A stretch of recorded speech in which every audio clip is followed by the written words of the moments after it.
anemona lavatuku inuandro tsy azo antsoina fa matory sy tsy mba mifo ionoandro ny fahazazana tsy manana nanazavanandro sady fotoana ny antantana sy nampifaliny fo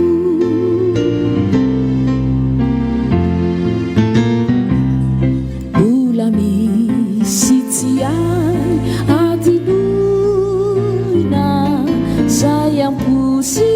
antsaina toko vita sary tsy azo soloina tsara toerana anatiny fo nei ny niso